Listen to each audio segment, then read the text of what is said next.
All right, currently at 9:04, we have sunny skies in Middle Tennessee. What a beautiful morning. 60 at the Puffy Muffin in Brentwood. It is 59 to the north in Hendersonville. Downtown on Music Row, the statues are naked. The skies are sunny. 61 degrees. Feels like 61 at WTN. The market, Dow's down 105 at 32,773. NASDAQ, meanwhile, up $32, and the S&P's up $1.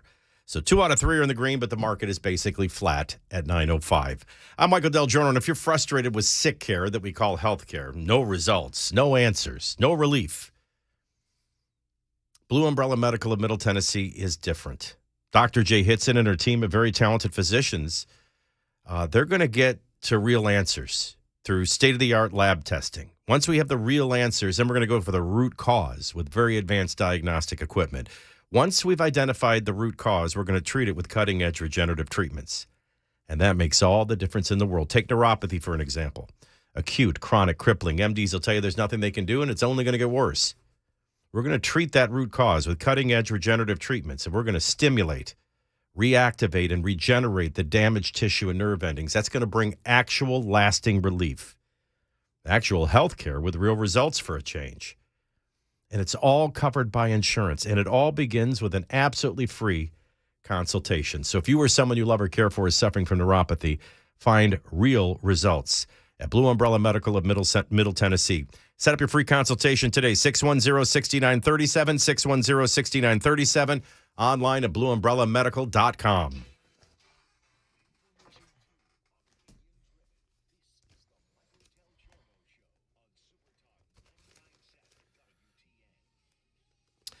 It's so good to be back in the Death Delight Club. What was it? The Death Delight Club. Wasn't that at an Animal House? I can't remember. Otis, he loves us. He loves us. Do you mind if I dance with your dates? Yeah, it was Death Delight Club. Google that. Death Delight Club, Animal House. I think that's what it was. Oh. So good to be back with you in the Death Delight Club. Do you remember the name of the band? Otis Day and the Nights, wasn't it?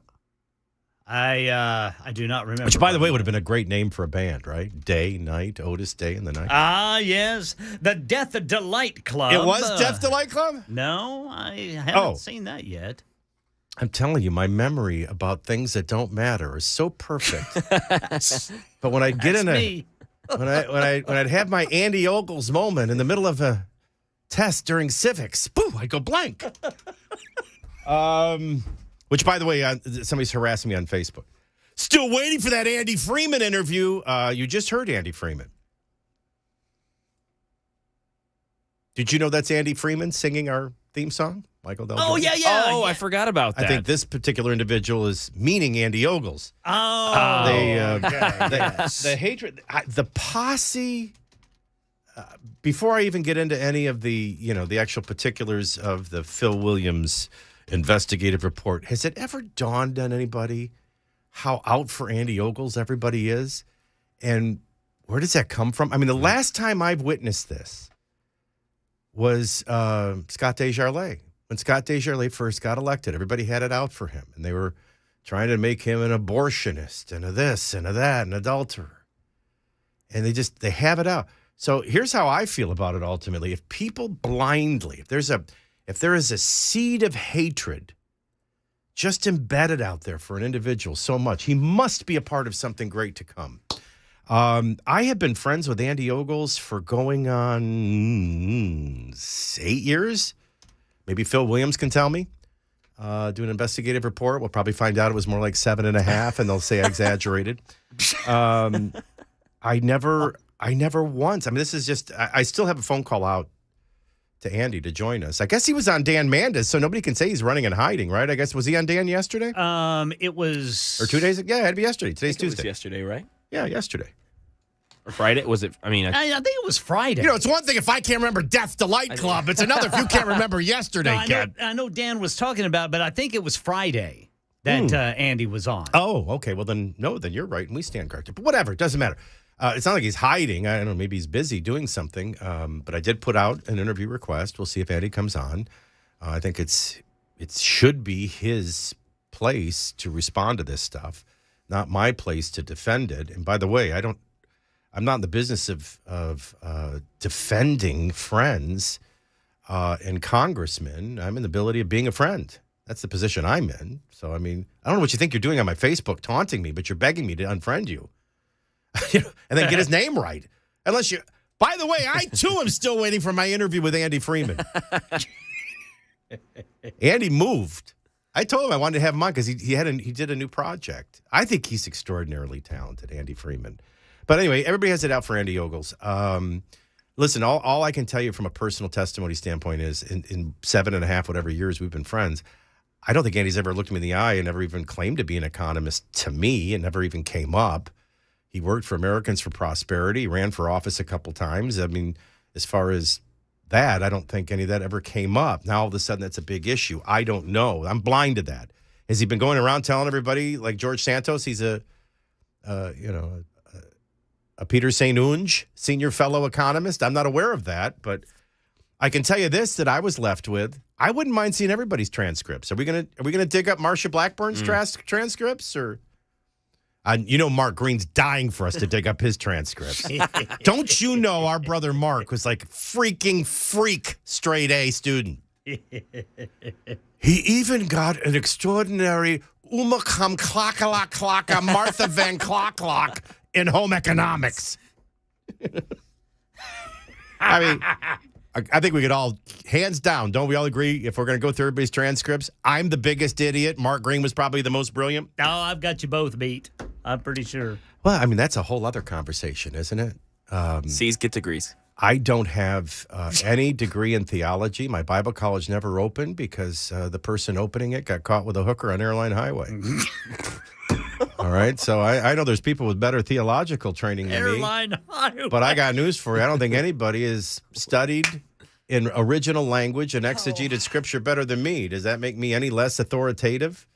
We're going to have the writer and the director of the Jesus Revolution, John Irwin, on this later in the 10 o'clock hour. And I'm very careful not to ruin a historic movie for anybody. Which, by the way, in this case, for you. They were coming after you. Well, in this case, I really don't want to. I mean, I am familiar with all these people in real life. I am the product of the Jesus movement. All right. So I know who all these people are. I know their flawed lives that moved forward. So I'm talking real life here, and people are fearing I'm ruining a movie. And you know what? If you are ignorant of that, I don't want to ruin the movie because the movie is so perfect in and of itself. So I want to be very careful not to do that. But, there is one particular player in this that goes on to be one of the most famous pastors of one of the largest churches in America. And when you're watching the movie, you may think, oh, this is Hollywood and far-fetched. How does this guy go from drug addict to hanging out in this house to eventually as the biggest church? Yeah, because that's how we did it back then. The guys with the degrees, they had the small, empty, stuffy churches. The guys with no degrees, filled with the Holy Spirit, had the ones that were pouring out into the street. So, I mean, my point is, this all hit me out of left field. And I actually have to get up to speed. I don't recall everybody going, we elected Andy Ogles to be an economist. And now we find out he had one economic class and he didn't even pass it or barely pass. I didn't vote for him for that. I voted for him for the man I knew he was, for the leader he proved he was and would be after being mayor of a county. I don't even know where all this came from. But I got to tell you, what's uncomfortable is, why are y'all looking at me? And you know what I find interesting, Ken, more than anything? What's that? Why isn't everybody coming after me over Governor Lee? I was the first person to put Governor Lee out into the public and held him up as someone you should vote for. And I regret my vote. But you want to crucify me for something? Crucify me for supporting Bill Lee, not for Andy Ogles. And notice how nobody crucifies me anymore for being friends with Scott Desjardins. At least that's passed. Maybe I'll just tell Andy next time he texts me. I'll talk to you in about 5 years when they're done crucifying you and sifting your body and soul. I just don't know where all this weird hatred comes from. Wow, where to begin? How do I do this without sounding negative? Oh, I just don't care. So everybody all of a sudden thinks they're on. This is another one I don't get. They think they're on to something because a Biden, administration agency is now acknowledging the origins of COVID-19. And what is it? Transportation and sanitation that finally acknowledged it? Or it's like it's not even the right department. It's not even, the health department. And everybody's like, see, we told you, and you mocked us, and you this and that. Listen, well, congratulations that you are able to play the partisan political game of got you. But the truth of the matter is, for advanced people, why were we ever, and why are we still doing gain-of-function dangerous research? Why are we still so fascinated in bringing deadly diseases and viruses back to life?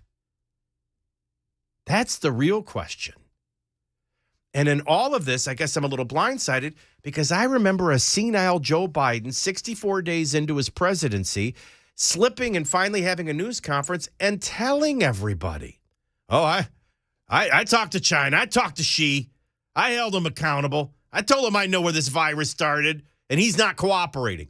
And all the reporters went nuts. They were like, wait a minute, in your visit, no one else heard that. Well, no one else was in the room.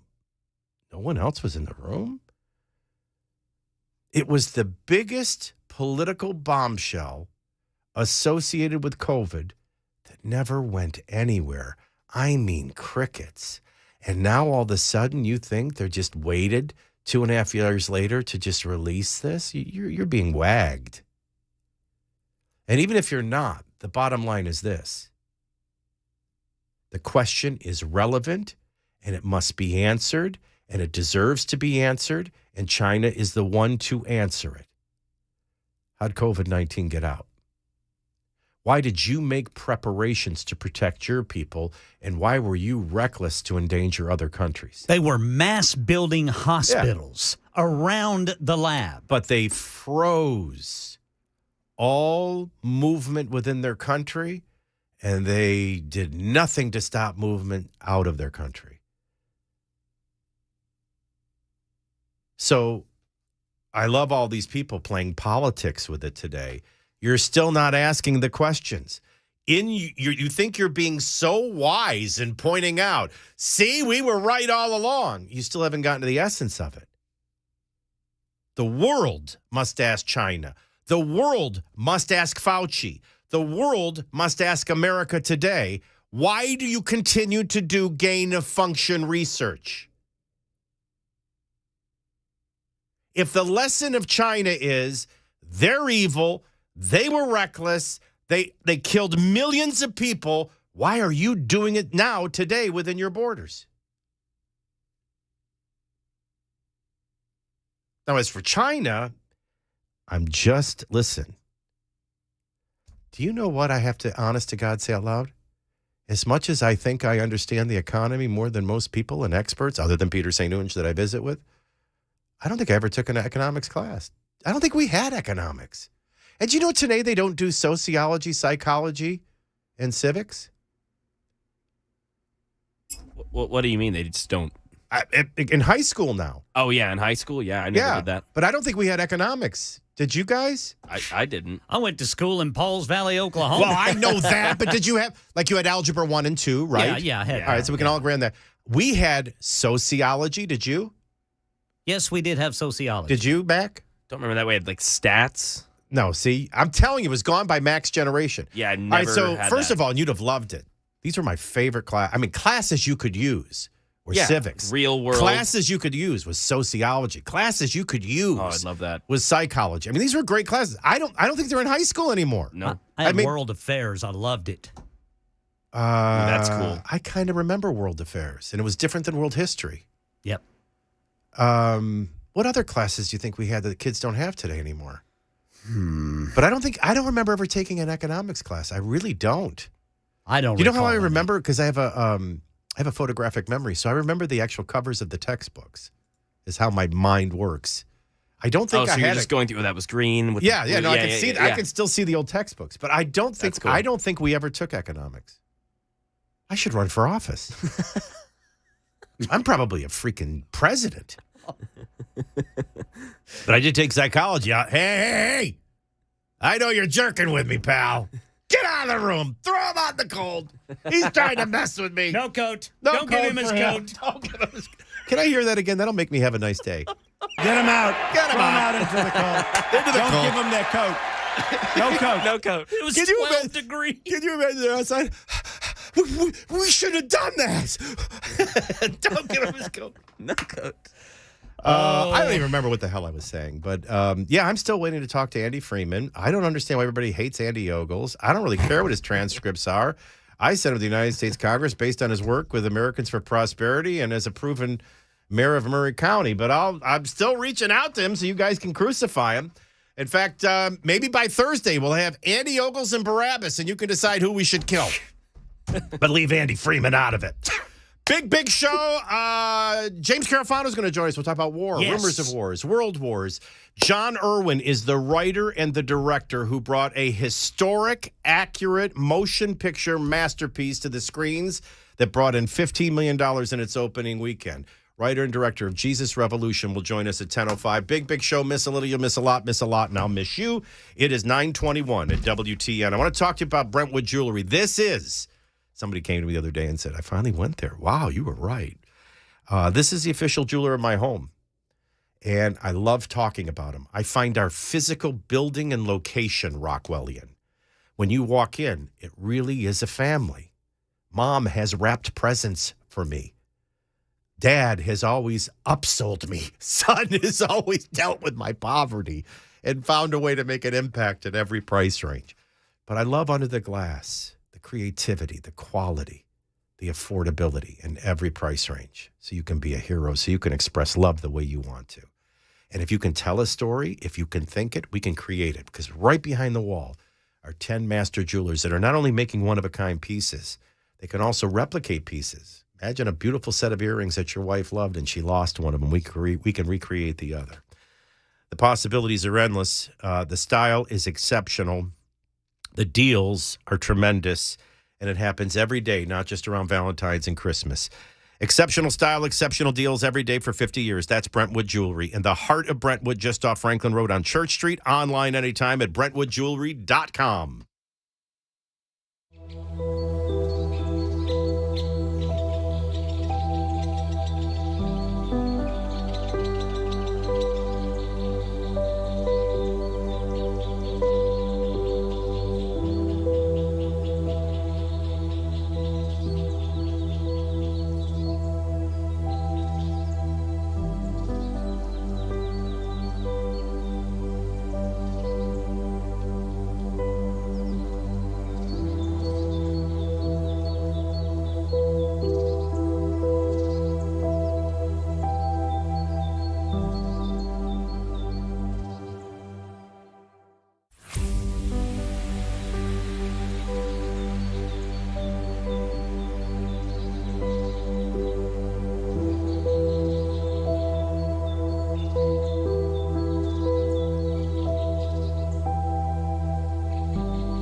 crashing your way 24 eastbound right there at the 40 split. And the U.S. closely watching a certain nation's president's trip to China today. This story and more at 9:30 on Super Talk 99.7 WTN. Looking over a headline, study, exercise. By the way, can I just say something before I even get to that? So did you have confirmed this, Ken? It is confirmed, Brother Michael. Why do I hear Death Delight Club and it's Dexter Lake Club? It's Dexter Lake Club. I could have always, I'm telling you, I would have gone to the gas chamber over this. Otis Day and the Nights. I had that part right. Yeah, Otis you Day and got the that Nights. right, yes. And I always said, he always said, it's good to be back in the Death Delight Club. But I guess he was saying Dexter Lake Club. Dexter Lake Club. But I heard Death Delight Club. It's kind of cooler than Dexter Lake. It is. Yeah, it's way cooler. I almost want to throw the challenge flag. Can anybody get a clip from the movie? Man, it looks like you could get a good burger there. Can you find the clip? Okay. Make sure you don't go too far. I don't remember any foul language in that. Because Otis is on stage and he's getting ready to do Shout. Yeah, I don't think there's any. I'll vet it. I'm going to throw the challenge flag on that because I still think I hear Death Delight Club. Now, maybe the Dexter Lake Club is where they actually filmed it. Now, that may be. But when he shows up with Fawn Leibowitz in the car, they pull up and you see the sign. So the sign will be clear. It's either going to say Dexter Lake Club, which that is so disappointing after all these years. Now you don't like the movie anymore. If it's the Dexter Lake Club. I still like the way he got Fawn Leibowitz. This is my first time even watching any of this. So this is. You've never seen Animal House? No. Oh, you must. You must backslide. There's not much in that movie that I can that movie. sing my theme song and feel good about telling you to watch. It was a killing explosion, actually. Fawn's dead. I know. Remember when they're kissing? I know. Fawn told me. But anyway, I'm having a lot of really bad moments. Shortly before, 30 minutes before John Irwin joins us, you got to send me on a backslide.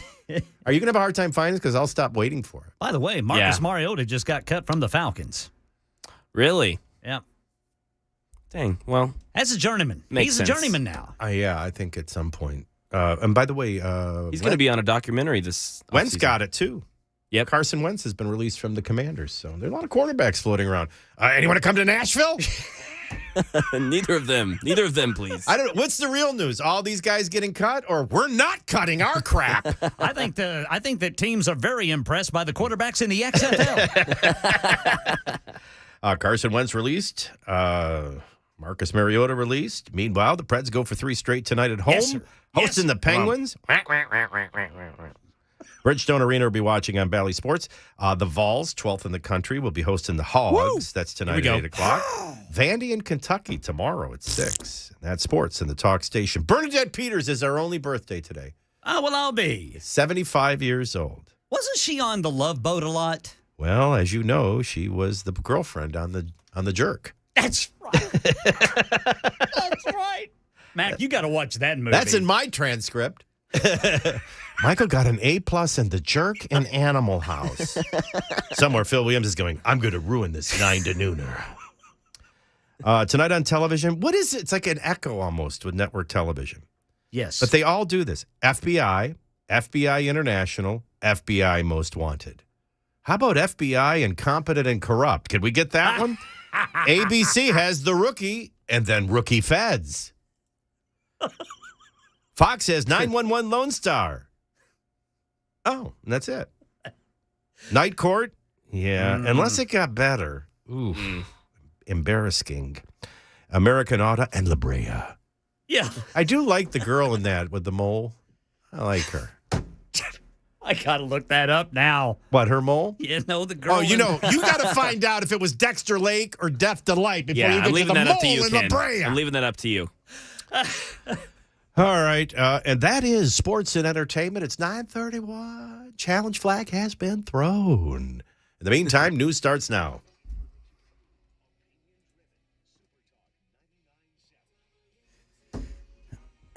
I'm Ken Weaver with your top story. Still got that crash blocking your way 24 eastbound right there at the 40 split. And we've got the 4 forecast in 2 minutes. Well, the Belarusian president is in Beijing on an important 3-day state visit, a trip that will be closely watched for hints about the current attitude of China to Moscow's military action in Ukraine. China claims neutrality in the conflict, but U.S. officials have warned recently that Beijing's considering sending military assistance to Russia. Such a move would greatly escalate what's already a proxy confrontation. For Lukashenko, his government has strongly backed Moscow and allowed its territory to be used as a staging ground for Russia's initial invasion of Ukraine a year ago. Tom Rivers from the Foreign Desk in London. And in our nation's capital, Tennessee, Congressman Mark Green chairs his first House Homeland Security Committee hearing of the new Congress today. The focus, illegal immigration. The goal today is to show essentially that every American is at risk with this open border. That's the latest news. Weather is next. I'm Ken Weaver, WTN News. Yeah, I'm getting constant requests from Pamela Furr to do Mad Mickey Mouse over DeSantis taking over jurisdiction. I don't like doing requests. Meanwhile, my head is stuck on whose transcripts I want to see. Like out of everybody on the radio station. Whose transcripts you think look a little more concerning? Mine or Matt Murphy's? I got to think Matt Murphy would make even my transcripts look pretty good. Yeah, but I bet you he never rerouted a river and got out of class. No. Like you. And that's how you solve problems today. No, we could do a little super text us because I'm obsessed with the super text line. In fact, I like my wife to stop talking to me and just super text me from now on. In fact, no longer will we make love. Just send pictures of yourself, scantily clad pictures, just a super text line. No, but whose transcripts would you most like to see out of all of us? Would you want to see Brian's, his Texas transcripts? Oh, his probably blows us all away. Oh, yeah, that wouldn't even be fair. You think I guess he graduated college super late, but he did graduate. Oh, you think Brian? You think Brian has the best transcripts out of everybody? I don't know what probably best does. means, but I would think Brian would have taken school very seriously. yeah, I bet Brian has great grades. I want everyone to know right now that's listening to me, I never took school seriously. No. Me either. Michael felt the need to entertain the class. I would have been sitting right by you. Yeah, same here. I mean, I know I'm supposed to be like, that you're just trying to deflect. You're supposed to crucify your friend over this. I know. We'll get to killing him. And I am going to do it. I'm thinking baseball bat, aluminum or wood. I can't decide. If you're on Super Talk TV right now, that's always you always make that face when you're doing the list. The angry listener, you hold your arms to you hold your arms on the arm handles and you go, yeah, that's right. I don't understand. I'm the only one that's people think, he's deflecting. No, I'm not. I'm really fascinated now. I think Phil Williams is onto something. In fact, let's do Phil's transcript. I'd like to see Phil's. I'm like in the building. I'm thinking, I want to see Allison's. Now Allison Warren was an A student. I was Oh, yeah. 4.0. Sickening. No, not even. She's like my wife. Like, remember when we were in school, we thought 4.0 was the goal? That was the goal. We didn't realize you could get a 4.6, a You can get a 4.8. I don't even know how they do that. People, I'll never forget somebody the other day, they were having a conversation and, you're not above a 4? And I'm like, What? my goal was to be above a 2. yeah. I thought it capped at 4. I thought 4 was perfect. Oh, no, you can have a 4.8, a 4.9. I said you could still get accepted with a 2.5? No, Allison was 4+. We should call down there and somebody. I guarantee you she was above a 4-point GPA. Yeah. And she wasn't 100%. nerdy either. She was a cool above 4.0. Yeah. I don't know about that. I don't think she was nerdy. Little rebellious. I'm going to go with a little rebellious because she had a military father. But I don't think she was nerdy. Yeah. But I don't know that. I think she would have been very serious and, grades. Probably had a couple of close friends that she had real fun with. But isn't this fun to do? Maybe we should all bring our transcripts. Yeah, How do you let's even find compare. transcripts? I don't know. I think if you look for my transcripts, LSU would write you back. Hey, whatever happened to him? 9:36 at WTN. I'm not trying to belittle it or run from it. Damn it, give me that interview with Andy Freeman. The dam still stands. Not Andy Ogles. I want Andy Freeman, damn it. Yeah, that's it. That's it? That's it. I guess I turned into an angry bird. Yes. Did I ever tell you about that bird? We were on a manager's meeting, and I'm not proud of this. Even after being a product of the Jesus movement, I still smoked. And so I used to come down from my hotel room early and go have a cigarette, walk out the lobby, have a cigarette, then I'd come back in the lobby, and there was this big, natural habitat area, and there was this big macaw bird in there. And so I'd have my cigarette, and I'd come by, and this bird would look down at me. I cannot stress to you how eerie this was. And I'd go, hi, and he'd go, and look at me. And then all of a sudden, he'd boom, boom, boom, boom, boom, march all the way down his tree, plant his feet, lean over the edge of the cage, look at me and go, blank off. And I thought I was seeing things. I was like, sweetie, what's the matter? What's in this cigarette? Yeah, I'll go through all my manager meetings. I'll go through my manager meetings, go through an evening, nothing I can say on the air, go to bed, get up, go through the lobby, have my cigarette, I come back, and there he is. Second day, I'm all alone. Second day. Looks at me, and I go, oh, no, here he comes. Boom, Come on. boom, boom, boom, boom. Blank off. So I tell John Durkee and a few other people about this. They go, you're crazy. You're imagining things. And so I said, come down with me this morning. Yeah. I go out, I have my cigarette, we come back in, and they do it for him. But so maybe deep down that bird's in my head. And when I think of Angry Listener, I think of that because that bird really didn't like me. And we checked out 4 days later, and I blanked off. It's 9:38 at WTN. James, suffer not. Thy lieutenant colonel unto thee next.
I didn't vet this. You gave me little time. Well, I want to warn James Carafano, my lieutenant colonel and dear friend, that I'm not in a very serious mood.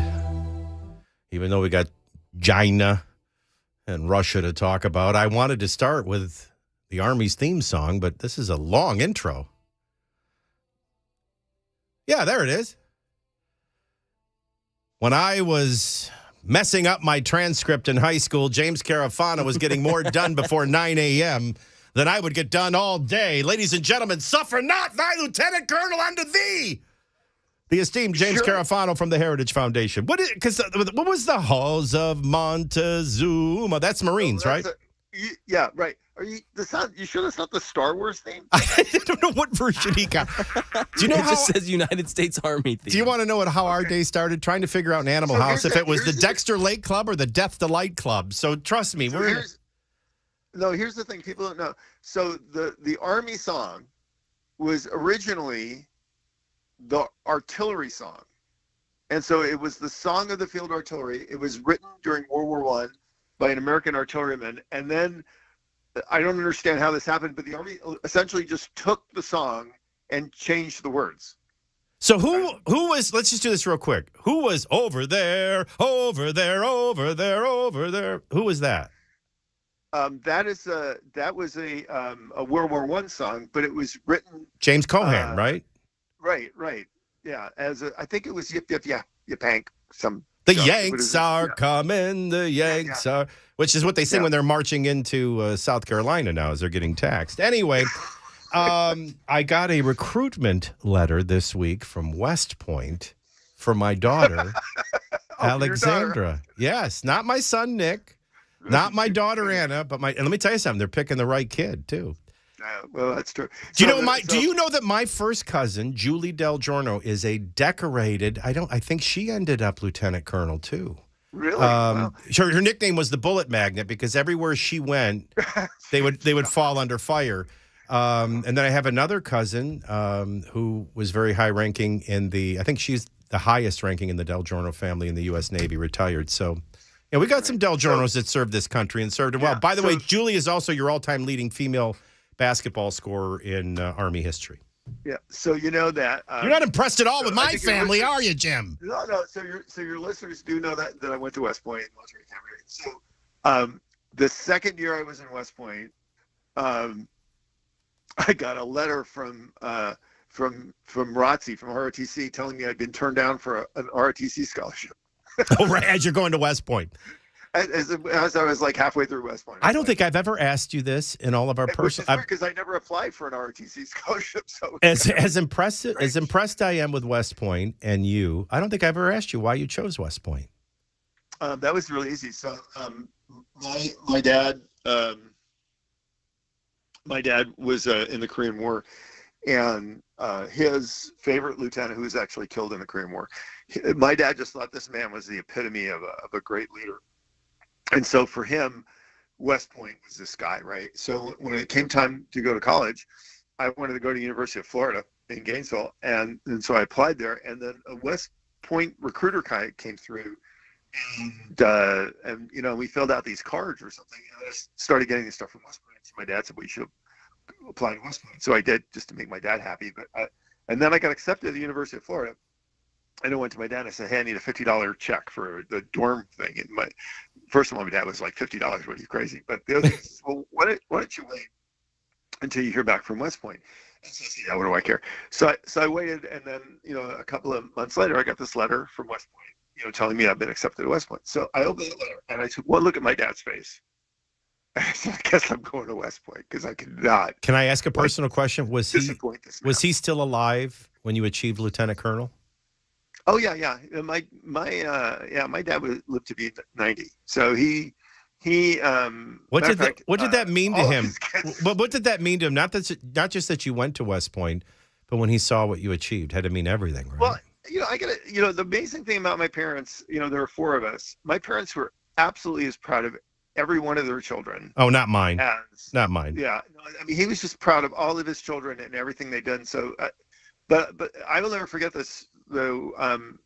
to tell you what this meant to me, when I was a plebe, and you go through this summer thing, and it's really tough, and they're yelling at you and everything else, and then the first time you have a chance to come off to have a day off, my dad came up, and he took me to dinner at the hotel that was at West Point, and we're sitting there at dinner, just the two of us, and we hardly spent any time together because my dad was working all the time growing up, and so while we're at dinner, my dad starts talking about the Korean War, and remembering he was on the Yalu River the day that the Chinese counterattacked. He's talking about the retreat from across the Chosin Reservoir and all this stuff and everything. And it was the first time in my life that my dad had ever talked about the war and his experience. And he never talked to anybody about the war. And it was just like we had something that we had that was, kind of our shared thing. And after that point, I was just so close to my dad. And my first assignment was in Korea, and then that to him was just amazing. That I went and served in the same country he did. And the saddest thing is, he lived to be 90, but the ambassador, the Korean ambassador to U.S., who was a good friend and who knew about my dad's experience. When they tore down all the old barbed wire at the DMZ, they melted it all down and they made commemorative medals about the war for Americans. And the ambassador, who knew my dad was a veteran, he gave me one of these commemorative medals to give my dad. And then and then my dad died, and so I never got a chance to give it to him. But I put it with him when he was buried, so it would always be with him. And so, beautiful. He was just a guy, but just a really, really great guy. And if there's, not just me, but of all the Carafanos anywhere in the world, if any of us have done anything to help anybody, it's because we had the example of the selfless service and the character. Well, I know the United States Army is grateful for your father and for his encouragement for you to go there instead of the University of Florida. I don't know where we'd be if you had gone to Florida. I'm looking over headlines. Russia ditches nuclear security amid China visit. Russia shoots down China's peace plan for Ukraine war as Beijing becomes more entangled in the conflict to save Ukraine, defeat Russia, and deter China. These are all the headline. Russia, China, China, Russia. Untangle this knot for us, and where should our eyes and thoughts and prayers be? Well, I will say this, and I do believe this is true. Every day Putin fights, he is weaker than he was the day before. And, people say, when is this going to end? How much is it going to cost? Everything else. I can't answer that question for you, because the only people who can answer that are the guys that are fighting the war. They say victory has 1,000 fathers and defeat is an orphan. Well, nobody wants to go to the orphanage. Right? Nobody wants to be the loser in a war. So I can't tell you when the war is going to end. I just can't. I can tell you that every day this war goes on, Russia is less of a threat than it is the day before. And I know different people have different views on the war and everything else, but the reality is the money spent, it's out the door. We are where we are. Where do we go from here? You and I have often talked about a generation that's not familiar with Cold War and Cold War tactics. Right. So they see us supporting Ukraine. They're going, how is this not a proxy war? How is this not us involved in the war? And I mean, these are Cold War rules of engagement. Exactly. How surprised would you be if China joined and started providing arms to Russia? Well, I don't think China will do anything major. The Chinese will do anything they can't be held accountable for, because the Chinese are only out for China. And you have to, for this war, from the Chinese perspective, is, look, it's really a win-win. Russia wins, Europe is weakened, disorganized NATO. That's a win. The United States. That's a win. Russia loses, Russia's weakened, China is can have more influence in Central Asia. They can maybe move into parts of Russia. So either way, China will figure out how to come out of this on top. The reality is, and then people just have to wrap their heads around this. I mean, the world has changed significantly in the last 2 years. We are faced with a declining Russia and a rising China, and we have to adapt to that world and deal with it. Everybody's up in arms. I'm having to rush because we talk so much about personal life. We ruined. Sorry. You know what? I'd rather talk about your personal life. But anyway, the truth of the matter is, everybody's like going, oh my gosh, now even the Biden administration, through a strange department, is admitting that COVID's origin was a place we always knew, right? Wuhan. And the question still remains, we knew that all along. Why did they protect their country? Why did they endanger the world? Why are we still doing this kind of gain-of-function research even within the United States? I mean, let's get on to the real questions, right? No, this is a crisis because because they just they want to sign a World Health Organization treaty, which actually empowers China. So they say, yeah, China did this, and then they turn around and they want to sign a treaty, a global treaty that's actually going to make the world better for China. It's nuts. So the foreign policy isn't just wrong; it's completely wrong. No. We will. Maybe I wish we could have you come back later in the week, but we'll do it again next week. I'm glad to hear you. You know what? Your father's story meant the world to me today. I'll take that, and we'll get back to China and Russia. It'll wait till next week. God bless you, my friend. Thanks. All right, James Carafano joining us. You can read his great work at heritage.org. It's 9:53.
10 o'clock on the dot this Tuesday morning. I'm Ken Weaver with your top stories. Still got that crash slowing you down. 24 eastbound right there at the 40 split east of downtown. Big old sun out there today. Going to warm us up just like yesterday, but without the wind. Full forecast in 2 minutes. The clock ticking on TikTok on federal devices. The Biden administration is giving federal agencies 30 days to ensure they do not have TikTok on any federal devices. That's according to new guidance from Office of Management and Budget Director Shalonda Young. Contractors must meet the same standard within 90 days. Some agencies like the Defense Department, the Department of Homeland Security, and the State Department already had existing TikTok bans for security reasons. The administration says this is part of an ongoing effort to secure digital infrastructure and protect the American people's security and privacy. Karen Travers reporting from the White House. Tennessee 7th District Congressman Mark Green chairs his first Homeland Security Committee hearing today. This will be the first of the new Congress. The focus will be on the southern border crisis and American lives lost because of it. We're going to have a mother from Michigan who lost 2 children to fentanyl overdose. She had a 19-year-old and a 20-year-old son that were at a party.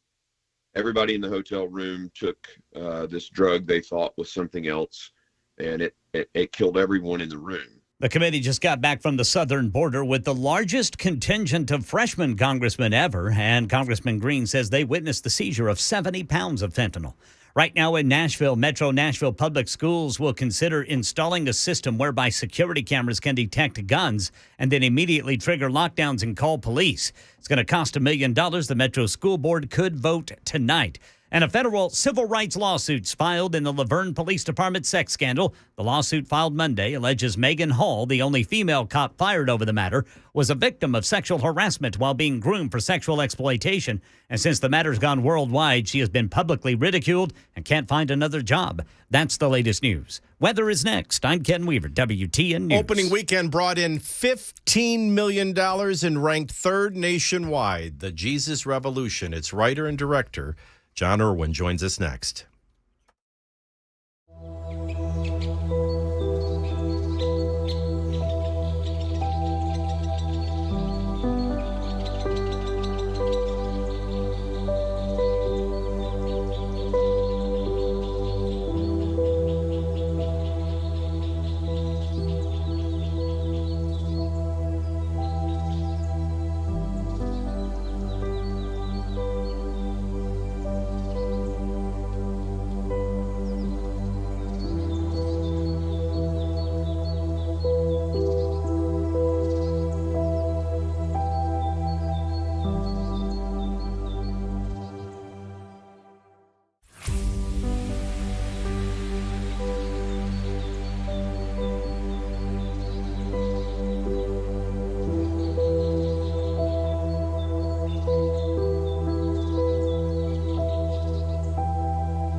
At 10:07, the skies are sunny at 64 degrees. Market Dow's up 100, the Nasdaq or down 100. Nasdaq's up 23, and the S&P's up $3. It's a mixed bag, and the market is basically flat at 10:07.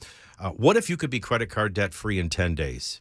Save as much as $1,000 a month. Loan Pronto's all-new Express Equity Line of Credit program is just what you need.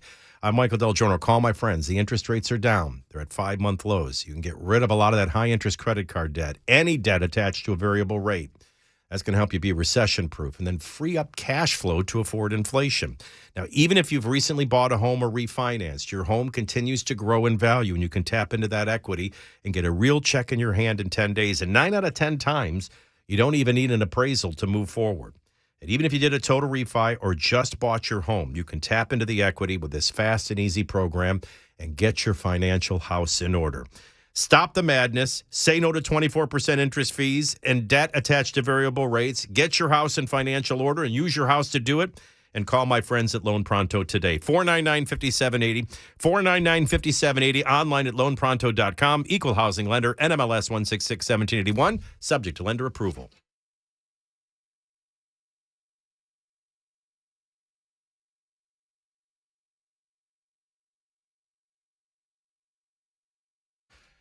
Well, I can't tell you how many people I've had in my personal life say, you got to meet John Irwin. You guys would love each other. That blind date has never happened, but it's finally fulfilled today.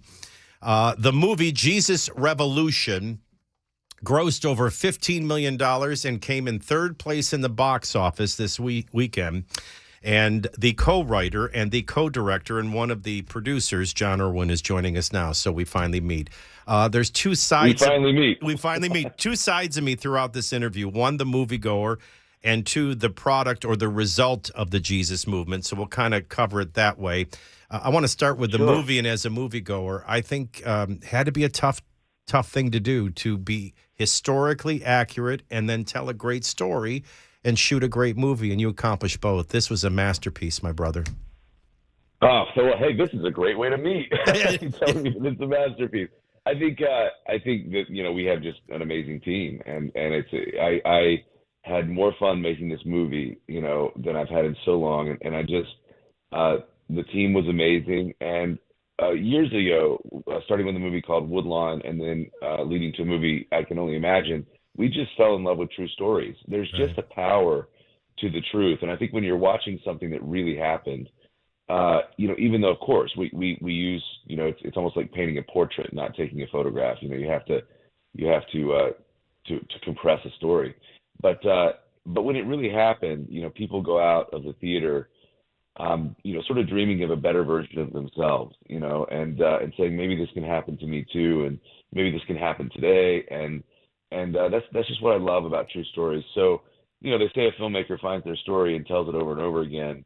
Inspirational true stories are just the stories that we learned to love, enjoy telling. Well, John, I will tell you that you enjoyed it. I will tell you, and by the way, there's just an interesting twist and irony to this. My son, I was the Little League coach for my son and Bart Millard's son, Charlie. And so they know each other in real life through childhood. But I can tell you, I Can Only Imagine is the most influential movie of all three of my children's lives. And oh my gosh, which is incredible because, I don't want you to picture, like a radical Jesus home. I'm radically Jesus, but my home isn't. They're struggling in the social dilemma and everything else that's going on in culture today. And that movie cut through to them. And I'm taking my daughters on a date. Me and my son watched Jesus Revolution together with my wife this weekend, and I'm taking my daughters on Friday, and I suspect this movie's going to be powerful. Let me tell you what it means to me. I can, for the first time, because it was eerie, I didn't just watch this movie, I lived it. And as I was watching it and having lived it 45 plus years ago, I can tell you it was like eerie time travel. I was feeling the feelings. I was seeing rooms that I remember sitting in. I was seeing aisles in a church. I remember sitting cross-legged. I remember the notion of the people we had gathered that were lost all week that we brought with us to church, and the role of the pastor, who was kind of an authoritative, but he wasn't who discipled us. and we had all these wild fringes coming in off the street. I mean, I relived everything. I could taste it. I could feel it. But the gift you gave me was when my family wonders, why is my faith so strong? Now I can point to this movie and they can see and feel what I lived that no longer exists, which is the meaning of the movie, and it needs to exist again. How did you manage How did you manage to do that? Had to be the Holy Spirit, even in movie making. I'm so glad. Yeah. I would say there's more miracles associated with this movie than any movie I've ever made. We felt it on set. And I'm so glad to hear you say that, because that really is why we made the movie. When I wanted to make a movie that would make you laugh and cry, I've never made a movie that the audience cheers along with during the film. It's just such an amazing experience to experience with a group. But I wanted to have the feeling that you're talking about. It was sort of a selfish movie to make for me, because I just wanted to experience revival and spiritual awakening, and my generation or anyone younger than me has never experienced anything like that. And so I remember when I found that Time magazine on eBay in 2015, I was doing research for another film and read it. I just was mowed over by this sweeping spiritual awakening, and I thought, I just want to feel this a little bit, so I want to use all my skills and all of our team's skills as a filmmaker to bring this to life, just so I can understand it and experience it a little bit. And then the hope is that this could begin to happen again today. And I'm telling you, we felt it on set. And Greg Laurie and others were there, and they're like, it's what I've realized is, just because my wife and I went up to Asbury College on the first couple of days of that. Well, I'm headed revival, there, so go ahead. Oh, that's amazing. And so, yeah, it's a feeling. And we felt the same feeling in the movie when we made it. And I think the audience feels the same feeling when they watch it. It's just this indescribable, feeling that washes over you, of what God was doing then and what God was doing, what God can do today. And there's just something special about the movie that I mean, we did our best. We gave it our all. I love making it. I love the team. But God just showed up in a special way on this movie, and there's a feeling associated with seeing the movie that I can't quite even. Well, let me put it to you this way: as a viewer, I was I don't want to call it church, because I don't believe church is someplace we go. I think church is something we are, which this movie portrays, versus what it's become, and it's tragic. The church today is out of touch with the youth and is discredited by the youth as it was at the beginning of this movie. It has become as unwelcoming as the church is portrayed at the beginning of this movie. But you have to be just hair on the back of your head. God's doing this, creating this with you. And before its opening weekend can happen, what you're portraying starts happening. I mean, this is a useful tool for everybody to understand what's going on, right? And by the way, it's since spread far beyond that college. I mean, what's going on at Texas A&M, I guess, is you and your wife's next trip. What's going through your head that God's bringing alive what happened 50 years ago, and it releases right as it's happening again? God, wow, what is that? I mean, a lot. It's a lot of eerie feeling. I remember the story that when Mel Gibson cast Jim Caviezel in The Passion, he called Jim, and Jim Caviezel said, "Oh my gosh, I'm 33 years old and my initials are JC." And Mel was like, "You're freaking me out." He hung up the phone. I mean, it's that sort of feeling. Like it's this feeling of like, and even the fact that I was talking to Dallas Jenkins the other day, whose show is The Chosen, and the fact that we didn't sit down and plan the month of February to be Jesus month. We didn't architect like, okay, The Chosen and Walking on Water, that's going to be the first week of February, and then there's going to be Super Bowl commercials for Jesus, and then Jesus Revolution is going to be at the end, and we're going to schedule a revival in the middle. Like, we didn't architect any of this. God just showed up in a big way. And what I love about it is, we had a very, very disappointing moment in our careers when we had a movie called I Still Believe, after I Can Only Imagine come out. And it was the #1 movie in America Friday night, but that was in hindsight, the worst weekend in the history of the world to open a movie, because all theaters were closed because of COVID 4 days later. And this movie was in pre-production. My co-writer was directing it. Annie and I were making American Underdog. It would have been a different movie at a different time. So, and it was so interesting that I just was like, God had a plan for this movie that was different. And even though it was very disappointing, and sometimes great things come out of disappointment. God had this other timeline and another version of the movie with Kelsey Grammer in it, and it's just so cool to see this whole thing to be sort of pre-architected. Like, you can't deny that there's a divine hand in this, and it's so cool to watch and experience. I'm grateful to be a part of something big. That's how it feels. And let me tell you, that same spirit that raised Christ from the dead, that same spirit that gave the idea to make the movie, the same Christ that delayed it and made it the way he made it, is present in the theater when you're watching it. I felt the Holy Spirit throughout the movie. John Irwin is joining us. He's one of the co-writers and co-directors of the movie The Jesus Revolution. Needless to say, I recommend everyone you run and go watch it like your butt's on fire, and hopefully your heart will leave on fire. Let me ask you this. Kelsey Grammer, I saw him in an interview. He could barely talk. You want to talk about the Holy Spirit. Something comes over him when he talks about this movie. His wife has said it's the most significant work he's ever done. He thinks it's one of the most precious works collectively completed that have ever been done. And then, I start going into Joel Courtney. Jonathan Rumi now, of course, because of The Chosen, is somewhat of a household name, but he and Anna Grace and Joel Courtney, that had to be a surprise for you. Those are two future stars. Those were two, just from a movie-going standpoint, because you got a character develop, and great actors and actresses have to bring these characters to life. I mean, I knew Kelsey Grammer would deliver, and I think he delivered Chuck Smith flawlessly, just as Jonathan delivered Lonnie flawlessly. The surprise for me was, I don't know who this Joel Courtney is.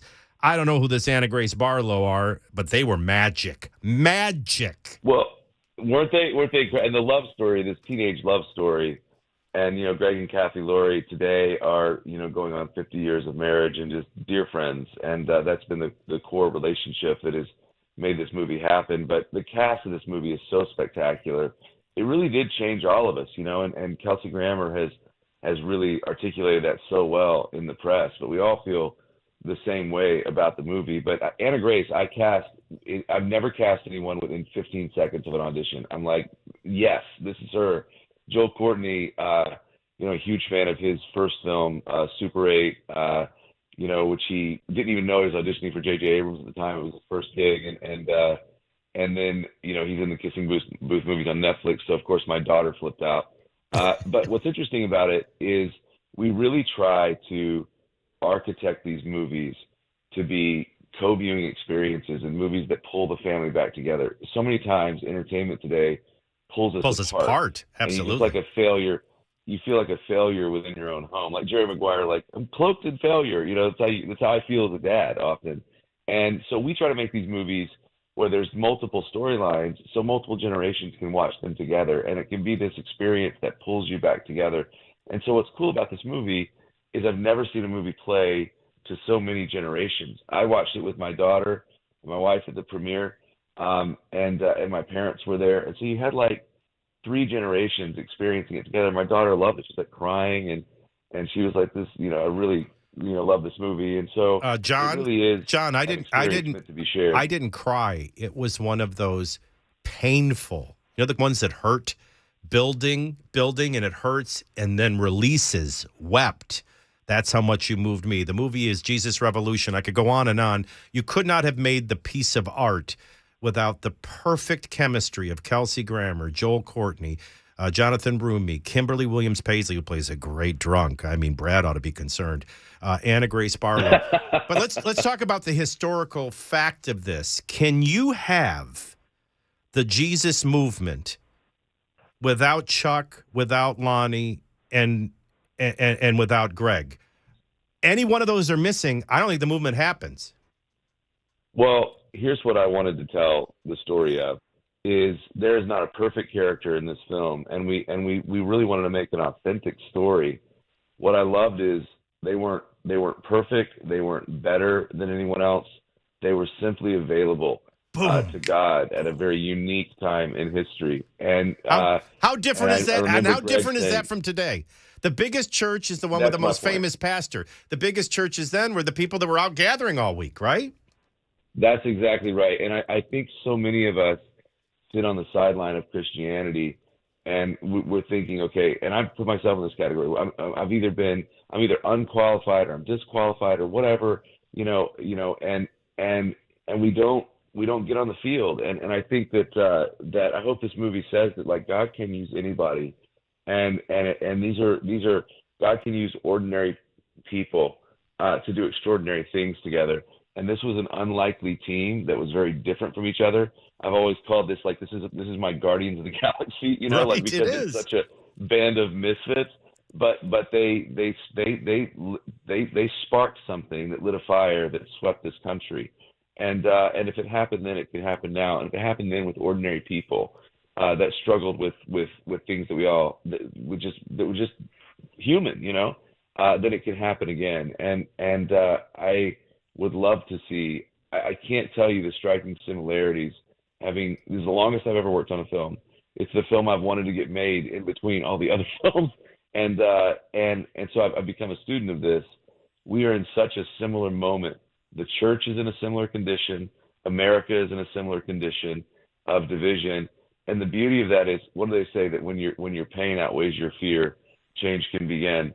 And I think that we are at this similar moment of cultural desperation. And that is when God broke through in this country in that same condition. So I have great hope. I was the result of this movement by the time it got to New Orleans and reached me as a freshman in a cafeteria, or a coach who had been through the Jesus movement led me in a Bible study, and a girl dragged me there. And of course, I'd eat with her. Very similar to your movie, and then Thanks for Greg Laurie. Yeah, and then all madness all Jesus freak madness broke through from there. But a couple of quick questions, because they're saying I'm down to 3 minutes, and I could do a whole week on this. Why did you call it Time? We're gonna do it again. Why did you choose the Time magazine title and call it the Jesus Revolution versus what culture would call it and historians would call it the Jesus movement?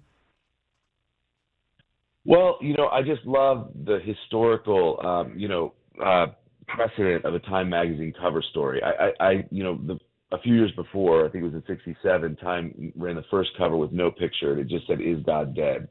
Red text over a black background. And then 4 or 5 years later, you have Jesus on the cover of Time, and it's called the Jesus Revolution. And I love that word revolution because first of all, love is in the word, which is cool backwards. And then, but secondly, it really, one of its definitions is a return to something, like it's a cycle. And I just believe that we've had these awakenings every 50 years or so in America, all the way back to the Great Awakening that preceded the American Revolution. I don't think we have a country if it's not for these spontaneous outpourings of spirituality that sweep our nation, and we're due for one. So for that reason, I sort of like the word revolution to illustrate that there's something that we need another cycle of this, and we need to get back to this. I was just going to say, in this snapshot, we go from the searching, the discrediting of adults, immaterialism and out of touchness, to a searching that leads to searching in all the wrong places, what most people are doing through narcissism and social media now, and sex and drugs. That's exactly right. Very similar. We're right back there. The churches are closed off and dead, just the way they were then. And Jesus chooses to move and make this short bridge from hippies to him, to an awakening and a rushing wind that goes across the country. What do you think's happening right now that's similar to that? Well, I'll tell you this. I found the difference between that the word revival and the word spiritual awakening are two different things. And I didn't know that when I started this process. Revival happens in the church. Spiritual awakening happens in culture. And what I found back then was that there was a generation. I didn't want to make the movies about a bunch of bad kids that were doing drugs. No, they were actually spiritually attuned and spiritually awake, and they were aware of their own need. And they went to some wrong places. They went to drugs, and LSD was really a quest to connect and a quest to find God. Yep. And they just they had to get to the end of the wrong sources to discover the right source. But spiritual, activity was driving that. And I just really I believe in Gen Z, and I believe that I believe my daughter's generation and what God's going to do through them. And I think that they are just as spiritually attuned and awake. They don't know what to do with it yet, but they're, I think, saying some of the things of like this thing like social media was supposed to connect us. It doesn't, I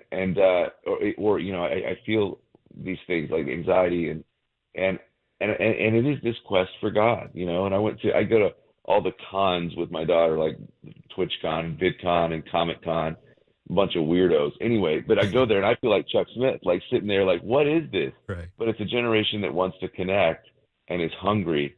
And I'm telling you, there might be a decrease in church attendance, but if there's any reason for optimism, there is a sudden and increase in spiritual hunger in America, and that's what the data is movement showing. towards suicide is about to turn to a radical revolution again, because you're right, the longing and emptiness and searching is there that I didn't see in the previous two generations, and that always precedes it. Anytime you get a distance between the way that the church in the book of Acts looked, scattered and gathering and meeting needs, versus a centralized place like we're at, you can expect God to supernaturally intervene, because that's not his nature. This movie captures what happened. I think this movie captures what's happening. And then I think even if you're an atheist, it's just great storytelling. It's just a great movie. But it really, really happened. We may have to do part 2 and part 3 of this interview. This is a masterpiece, and masterpieces can't be done in 15 minutes. All I can tell you is thank you for yielding to the Spirit. Thank you for giving me a time travel. Thank you for giving me something I can show my kids. This is what makes me not stoically perfect, but in all my flaws, a Jesus freak. This is what it was like. I love it. And there's nothing like it. It's so much better than church. Miracles happen right in front of you. True fellowship happens every single day. It's just such a better way to live. And I hope it inspires people to live that way. God bless you for what you did. Thank you so much. You got a Great tough interview. You Great got to a meet tough. you. You got a tough job ever topping this. But if you do, I'm front in line. Yeah, well, hey, you know what? It's a miracle that it's in theaters right now. The fact that Lionsgate let us make a movie called Jesus Revolution, and it's in theaters nationwide right now while this stuff is happening. You're third in the Go check country. it You're out. right behind Ant-Man. Are you kidding me? This is a major success. It's incredible. I think, what is there a sequel possible in this? Man, you know what's interesting is the story. Well, I hope the sequel is starting right now. No, it is. In colleges all over America. No, actually, I'm going somewhere different. I'm thinking you could take Lonnie's life and maybe reach a whole other area that needs to be reached in all of its flaws, because you could have the story of Lonnie Frisbee. I'll tell you this: Lonnie Frisbee's memoirs that he wrote a year before he died of age are haunting and powerful and authentic and humble, and he died dreaming of another Jesus revolution, and very candid about his life and struggles. And so, of course, his powerful story as it went into the 80s and 90s with a falling away, with a return, and there's just all kinds of beats in his story. So yeah, it's a story worth telling for sure. I would just end this way and say there's going to be a temptation to feel kicked in the groin, if you will, by this movie, in that we look like what was broken at the beginning of the movie. Don't take it as a kick as much as a push forward towards Jesus and where he's at and where he's trying to get. Jesus Revolution, it's at theaters. It's third in the country right now. It's one of the best movies I've ever seen in my life, John. I'll forever be grateful for this. God bless you. Thanks so much. God bless. Thanks. Great interview. Great to meet you. Great to meet you. See you again soon. Boy, am I in trouble for being late.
Hey everybody, I'm Paul Winkler.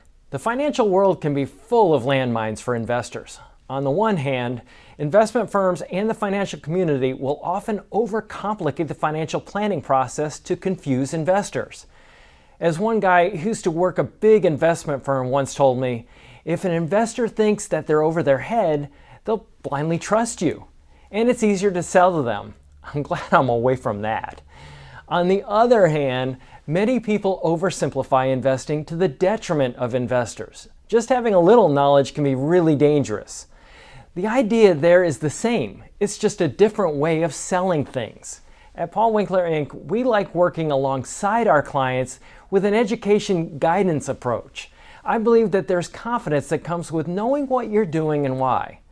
We abide by the very highest level of fiduciary care, and we use the most sophisticated financial planning tools out there. And every one of our offices is run by a degreed planner with over 20 years experience. No kids fresh out of college.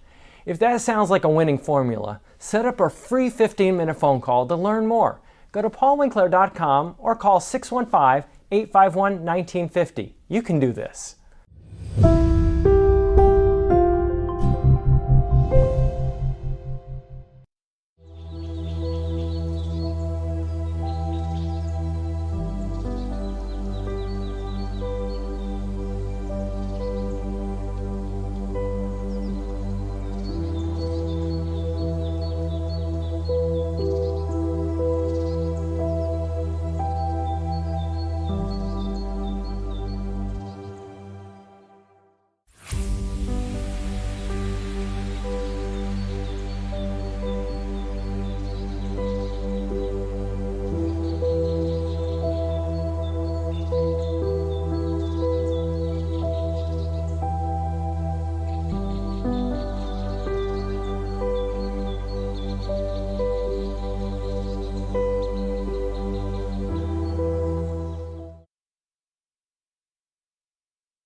I'm Ken Weaver with your top stories. Looking at a big slowdown southbound 24 and 65. They're just north of the North Loop at downtown. Not sure why it's slow. Could just be some volume, but very slow going there.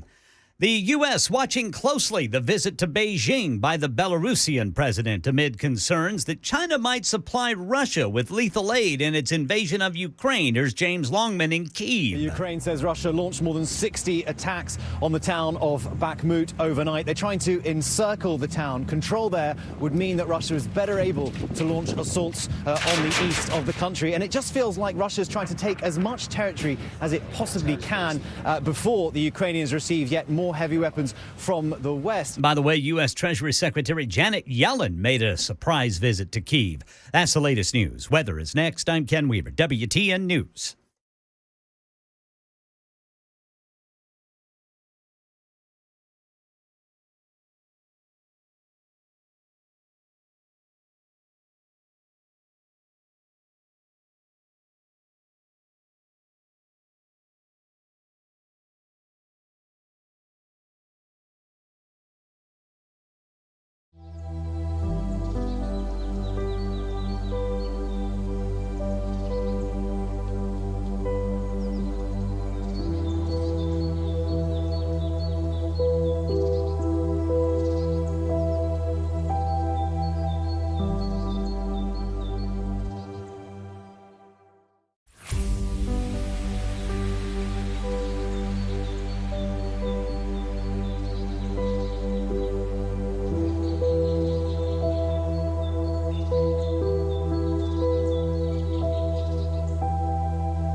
Here's a super text comment. You ready, guys?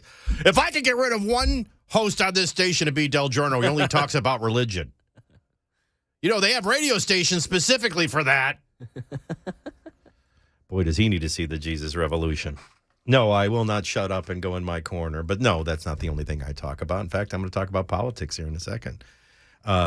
Anyway, sunny and 66 at the Puffy Muffin in Brentwood, 65 to the north in Hendersonville, and 67 downtown. Market, Dow's down 135, 32,753. I want to give people some perspective.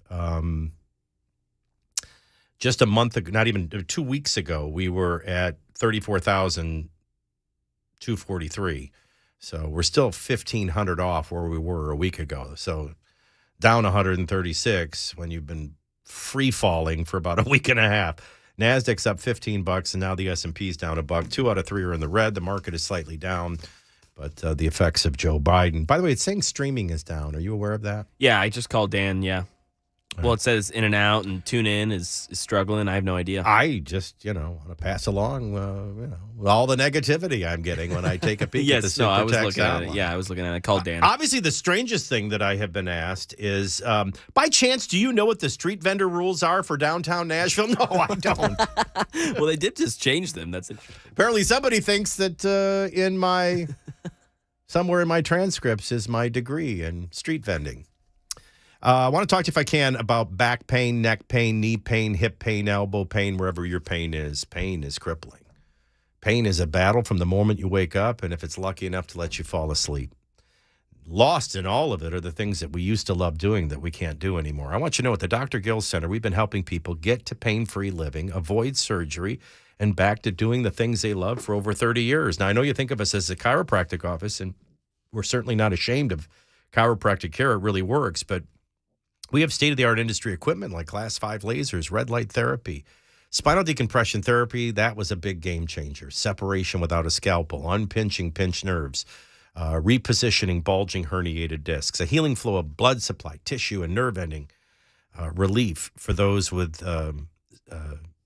what I have, degenerative disc disease. I always say it this way.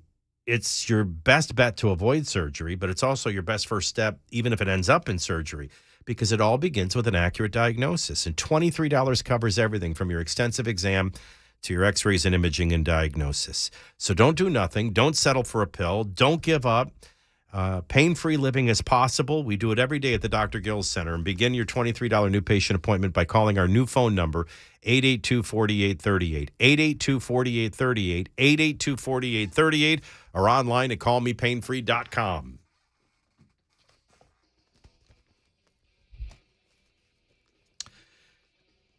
I know when people text things like that, they really mean it, and I get it.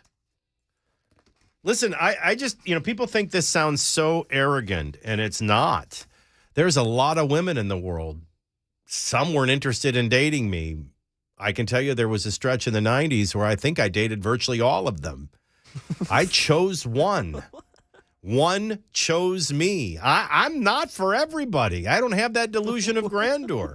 If you don't like the station, when I'm on it, just wait. Someone's coming at noon different. It doesn't hurt my feelings. I always used to joke and wait. In that analogy, are the listeners you in the 90s? I'm so confused. No, what I'm saying is I don't propose to be something everyone's going to love. Gotcha. If you don't like me, leave. It's okay. But you don't have to write. I mean, are you expecting me to change? Is that what you're expecting? I'm not a bot. I'm a real human being that has been living life for 58 years. I've been on this station 16 years. There's nothing I've done today or any other day that's different than the previous 16 years. If you don't get that, that's, I get it. I don't like everybody. Do you know how many restaurants I pass by on the way home every day that I don't go in? It never dawns on me to pull in the drive-thru and go, I think your restaurant sucks. I think your chicken is terrible. I just don't go there. But I have to laugh out loud when you text it like that. And by the way, may I just tell you how it works? When you text that, you're texting me. I mean, you're not texting the general manager. You're not texting the program director. In fact, don't even make it third person. Make it first person. The one thing I don't like about this station is Michael DelGiorno. All he talks about is Say, you know what I don't like about this station? You need to go. And my answer is going to be no, and I'm not going to go, nor am I going to change. So I guess, this isn't right for you. I get that. I can't tell you how many times I've said that to people. Oh, I recognize I'm not for everyone, but thank you for trying. And I hope you'll stick around for Mad at Noon. That's what I do. That's not a line. That's what else do you want me to say? I am not going to change because you don't like it. But you can change the station if you don't like it. And if enough of you do it, it'll get so bad I'll get fired. No, I'm going to start a boycott. Okay. I want your damn transcripts. Don't listen to DelGiorno. Let me tell you something. There'll never be a scandal with me in transcripts. I was the worst student that ever existed on the face of the earth. And by the way, in most cases, still got A's. And I was one of the worst students you would have ever met. But you'd have loved sitting next to me. It was fun. All right, what are things we can talk about other than Jesus right now? Well, there's a lot of them. One, Chuck and I do I'm going to bring up Jesus again. Chuck and I do a devotion together every morning, and he starts out going, Sensei, there's not a whole lot you and I ever disagree about, but this time I do. This is not a Cold War with Russia. We're at war with Russia. No, you will be at war with Russia when war with Russia is declared. Used to be by Congress, but your president hasn't declared war. Your Congress hasn't declared war. We are not bombing Russia. We do not have troops and boots on the ground in the Ukraine fighting Russian soldiers. That's an actual war. And Cold Wars have gone like this. Now, what I think you're not understanding is I'm always concerned when there is Cold War involvement because it can escalate. And it can escalate into an actual war. It could escalate into an actual world war. When we were growing up, Cold War was not a no-threat situation. Cold War is very threatening. And you always got your legs crossed and your fingers crossed, sometimes under a desk, hoping it doesn't become something greater. But by definition, it is not. And it's odd for this generation. It's not odd for Putin. But it's odd for this generation to watch. Wait a minute, we're giving them all this stuff. Aren't we at war with them? No, believe it or not. There are separate rules of engagement when it comes to interest. Now, how this all eventually plays out, I got news for you. When this is all said and done, I still don't know how comfortable I am. Now, this is why it's so important to do all you can to hope it stops in Ukraine, because it could go to a NATO country and then you are at war. But they're not in a NATO-protected country, and I don't know what the discussions will be in the future about whether or not when this is over, NATO becomes a NATO country. Ukraine hasn't been a stellar transcript in and of themselves throughout history. And so just because they've been unfairly attacked and just because they have fought valiantly doesn't mean that they have solved all their problems that would welcome them into the NATO fold. It's probably likely to happen, but that needs to be vetted in its own when it's over. I can tell you what everybody is wanting to understand is what's happening. And then what they're fearing is what could happen. I think the only thing I can fairly address is what is happening. Because what we fear to happen is in the hands that are out of our control. What is happening is Vladimir Putin, probably his greatest regret, earthly regret, is the dissolving of the Soviet Union. But that's not what he's trying to reassemble. He's trying to reassemble the geography of the Russian Empire, which, by the way, for the guy that hates me talking about religion, has biblical implications, which always gets because I think there's three ways to look at the world: geopolitically, historically, and then the way I like to look at it, which is through a biblical lens. Because everything the Bible says would happen, happened. And everything the Bible says is going to happen is likely to happen. So now you got a geography of Gog and Magog. You got a third lens attention. But I don't think there's any doubt in people that really understand foreign policy, though I might add, in case Phil Williams is listening, I do not have a degree in foreign policy. I did not major in foreign policy. But I hang out with a lot of smart people who did. And I think everybody's consensus is that Vladimir Putin is trying to reassemble the geography of the Russian Empire. Well, what does that mean? Well, that means that he's not, if not defeated in Ukraine, he will move on to Poland. Now you are in a NATO country. Now you are at world war.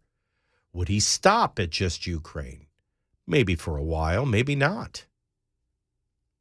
So this is the moment to do all you can. And believe it or not, Russia knows the rules of engagement. Now, you want to talk about things that you could fear.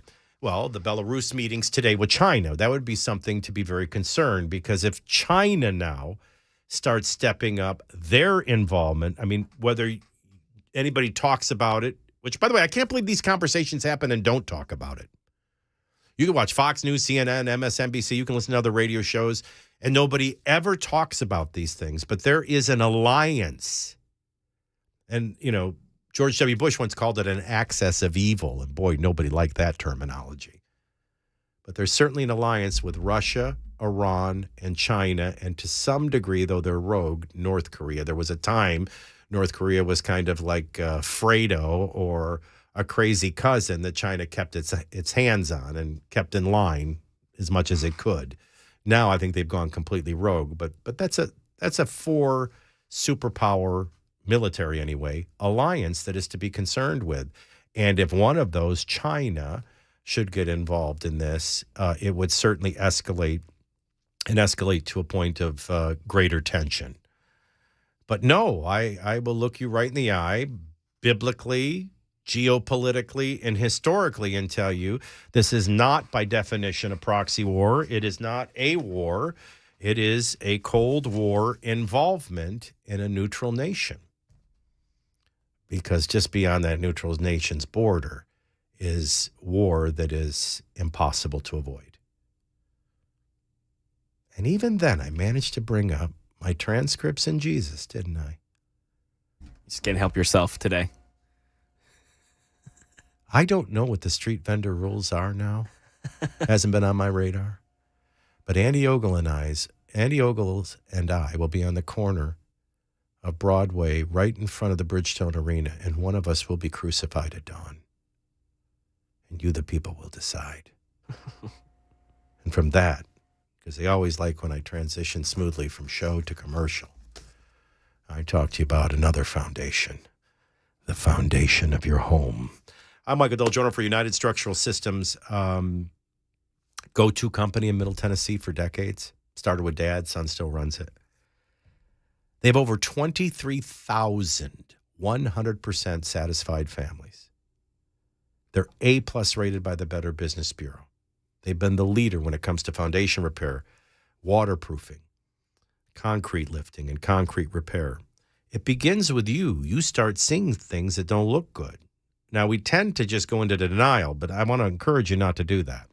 If you see a brick cracking, it could just be a brick cracking. It could be an early sign of foundation issues, serious foundation issues. Same for bowing basement walls, same for leaning chimneys, same for moisture and crawl space in basements. You got to find out, is this nothing or is this something? And that's where our inspection and estimate comes in. It's absolutely free. It's no obligation. We don't send a salesman. We send a project manager. We're in the problem-solving business. And a good percentage of the time, we can look you in the eye and say there's no problem. But if it is an early sign, you want to catch it while you have options and affordability. So what are you seeing? We guarantee our best. Call USS 227-2275. 227-2275. Online at USSTN.com.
Information fueled, opinion driven. That's Super Talk 99.7 WTN. I am Michael DelGiorno. I'm just looking over a text I got. Anybody look at the last paragraph of Phil Williams' bio? Says he graduated from MTSU, but doesn't say what his degree is in. Wouldn't it be funny if he doesn't have a journalism degree? Or as an investigative journalist, he has no FBI background? Speaking of that, what's the old expression? This guy gets away with murder. Isn't that like the ultimate thing to get away with? Murder. See, my notion is just blindly and ignorantly would be, that's got to be tough, right? I mean, I watch all these shows on television. Even if they pull off the murder, then they go to Walmart to go get some tape, get some ammonia, things to cover it up. Then that gives them away. You would think, leave us, I can't tell you how many times a little strand of dog hair, that would be me, right? Full of boomer hair. Doing everything right like Dexter. Yeah. And then, they get a boomer hair and connect it to me. Yep. You would think it'd be hard to get away with murder, right? Wrong. And you have no idea how bad it is. Homicide clearance rates have decreased to their lowest level from 71% in 1980. We're only, roughly 29% we're getting away with murder. To now 50% in 2020, which tells me in 2023 we may have already done it, because what we're worried about is becoming for the first time a developed nation where the majority of murders go uncleared. And cleared means you have a suspect, you have evidence, you have witnesses, you have proof, you can turn it over to prosecution. People are getting away with murder at a rate of 50% or higher by now.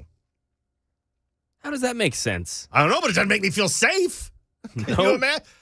How do I know he's not going to kill us? And there's a 50-50 chance if he does, he'll get away with it. And there are worse places to be where it's more likely to get away with it. In fact, the researchers, and this is FBI data along with an organization, Murder Accountability Project, and they found the top 5 homicide hotspots: Detroit, Michigan, St. Louis, Missouri, New Orleans, Louisiana, and Milwaukee, Wisconsin. Milwaukee. I don't have to tell you that a couple of those are the murder capitals of this nation with the lowest clear rates. So there's not only more and more murders, they're getting away with more and more murders. What if that came up when people were vetting of this 9-person Chicago mayor's race today? Which one could maybe, slow down the murders and make sure more of them get caught? Can't do that, Brother Michael. That's toxic. Doesn't that make you? While it may be politically incorrect to state, may I say it's a truth nonetheless. I have been trying to get to New Orleans to see my brother, help him with his studio, to hang out with my dad and go golfing. And I got to be honest with you, I'm just not in a hurry to get there. And that story didn't give me a push in that direction at all. Yeah, so about before 11 o'clock, I realized our interview with the director, John Irwin, sent us a little late. And I now pronounce us back on time.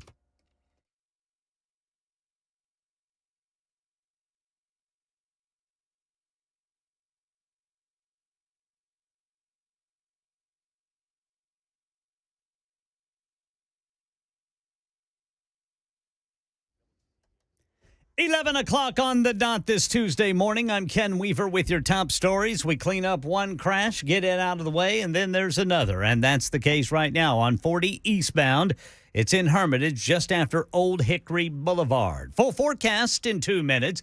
President Biden speaks in Virginia today. He's going to slam Republicans' efforts to rein in federal spending. President Biden travels to Virginia Beach today to deliver remarks on the Affordable Care Act, also known as Obamacare. The White House says he'll warn that Republicans in Congress may target the program, along with Medicare and Medicaid, as part of their push to balance the federal budget. Republicans have not yet released their budget plan, but White House officials say it's, quote, a matter of simple math, that GOP lawmakers will have to make cuts to spending programs to afford the tax cuts they also want to see. But given that Democrats control the Senate, it's unlikely there would be any major dismantling of Obamacare, which ranks as one of the most popular government programs according to polls. Tennessee 7th District Congressman Mark Green chairs the first Homeland Security Committee hearing of the new Congress today. Green says it's going to lay the groundwork for hearings to come He says to raise awareness to what he says is a refusal by the Biden administration to fully secure the southern border, specifically U.S. Homeland Security Secretary Alejandro Mayorkas. We're going to do a border hearing. We're going to take everybody to the border for a committee hearing on mid-March. The goal there is it's Mayorkas' fault. And then after that, we're going to begin more of a deep dive into Mayorkas' failures or intentional destruction of the country. Congressman Green telling WTN's Nashville's Morning News the committee just got back from the southern border where he says they witnessed the seizure of 70 pounds of fentanyl. Students and protesters outside the Supreme Court today, where justices are deciding whether President Biden's student loan forgiveness program is legal. This is 22-year-old Michigan University grad student Makisha Wells, who claims to have more than $60,000 worth of debt. It's an issue with our system, and it perpetuates things such as racism and food insecurity. And so it's really important for all of us to bond together to kind of fight for this relief that we deserve. That is the latest news. Wait, let me understand this. Listen, I was eating an orange in the shower today.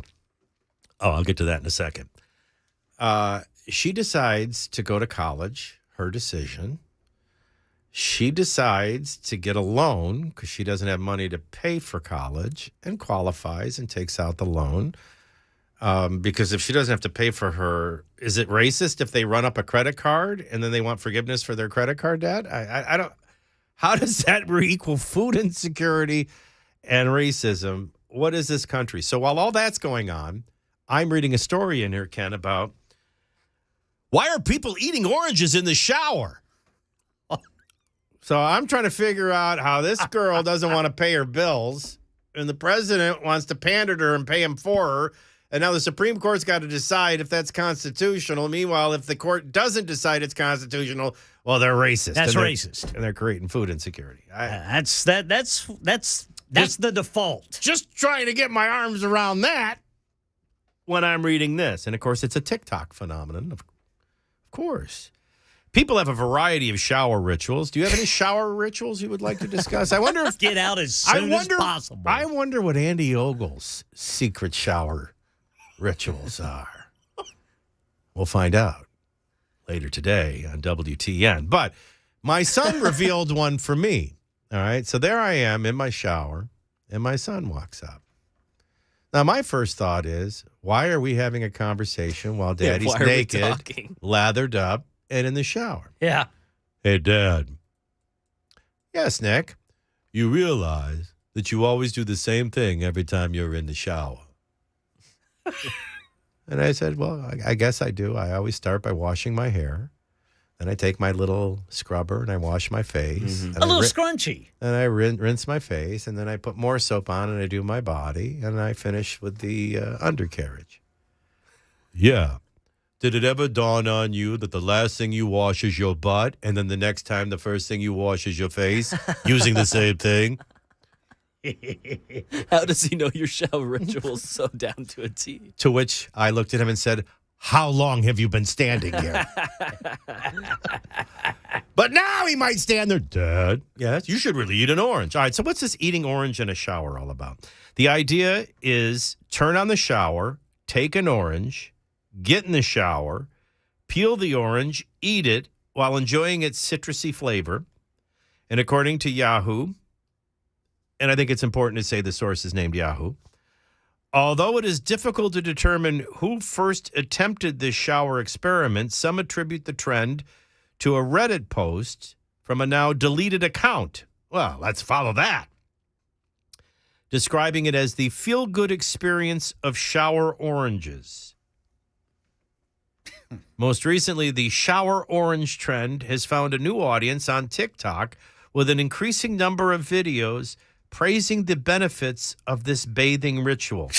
End of story. And I'm like, what? I didn't get the story. The experiments? I couldn't follow the beginning.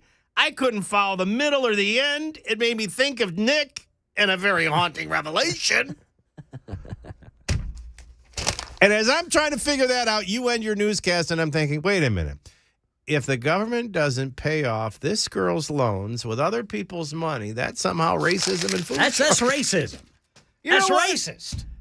No wonder people are more concerned about Andy Ogle's transcripts. I can't make sense of reality. It's 11:06.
I don't want to start a conspiracy theory, but is it just me, or do we always have problems with the streaming and apps and everything's down when I'm on the air? Right when the biggest interview of the show, too. I'm trying to figure out. Well, that's now YouTube's working. Now you're begging me to speak from the heart, and that could get me fired. But yeah, obviously you pre-promote something of great importance, and you take for granted that the building will still be erect and the door is still working when you've invited people to come. That's a whole other topic. But yeah, you've got all kinds of problems. I mean, I'm getting reports that YouTube is about the only thing that is working. Is FM 99.7 frequency modulation working? Yeah, I think we're on the air. Yeah. That's what we really need to work. Yeah, we're on the air. That's the ultimate. But when you start promoting everybody to use all these other different things, and you've got to be as good at keeping yourself there as you are at keeping yourself on the air. And if you're not, well, that's frustrating. We'll see your other comments at Super Text Hotline coming up. I did have one say that you're... let me see, where is it at?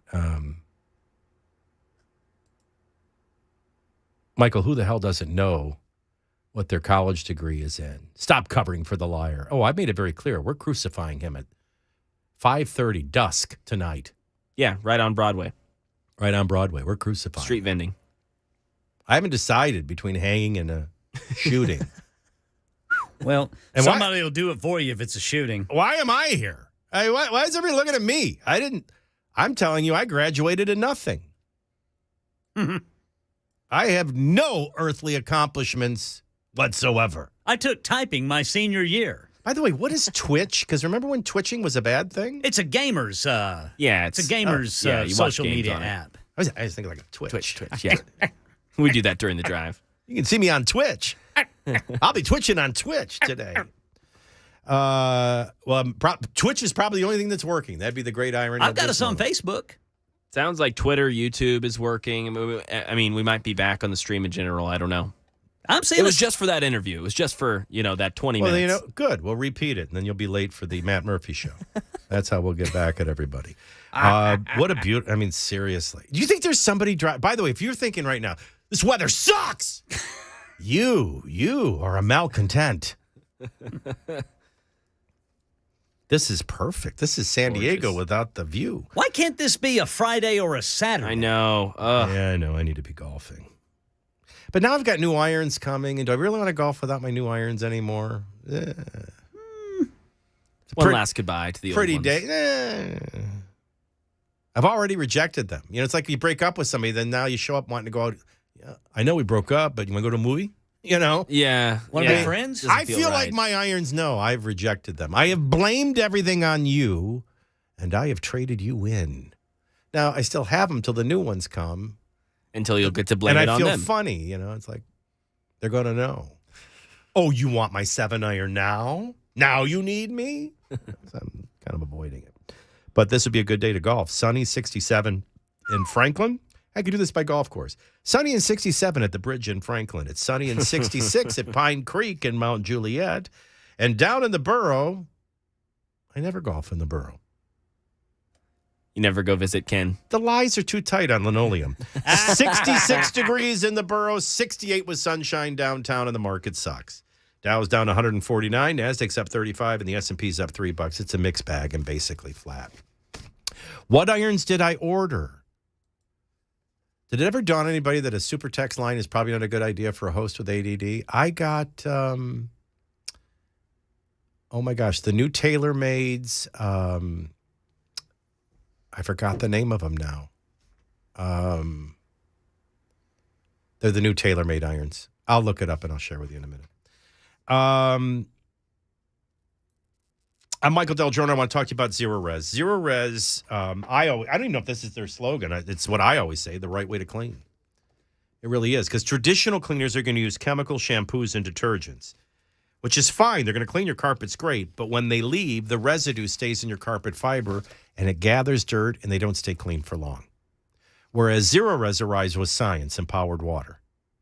Real technology that gives you insanely clean carpets with no residue left behind. Not the P700s, no. It's the other ones. I'll look it up for you in a second. But if anybody owns a golf shop and would like me to do endorsements for them, this would be a good time to tell you that I do have an opening right now for live endorsements. If you would like to call our sales department, I'd be more than happy to represent your golf course or your pro shop today. So Zero Res gives you insanely clean carpets with no residue left behind so they stay cleaner longer, and we're the most affordable way to get your carpets clean. In fact, our February offer proves it. 3 rooms and a hallway, just $129. You'll probably pay more for that for 1 room elsewhere. 3 rooms and a hallway, just $129 for the right way to clean, the longest lasting way to clean.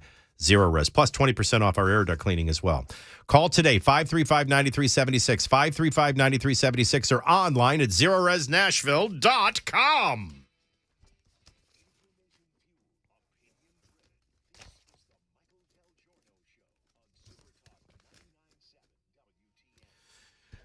By the way, I still don't know anything about the new vending laws, but let me look up these tailor-made irons. It's their new line.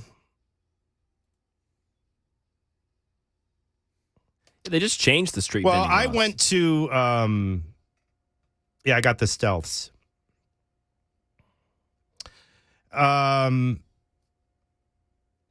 Decline free shipping. Yes, I'll decline free shipping. But it's not just the Stealths. That's what was throwing me. Stealth HDs. So I went to Galaxy Golf. You may go somewhere differently. I always go to Galaxy Golf, and that's where I get fitted. And I was very interested in returning, believe it or not, to Cobras, which were my original irons.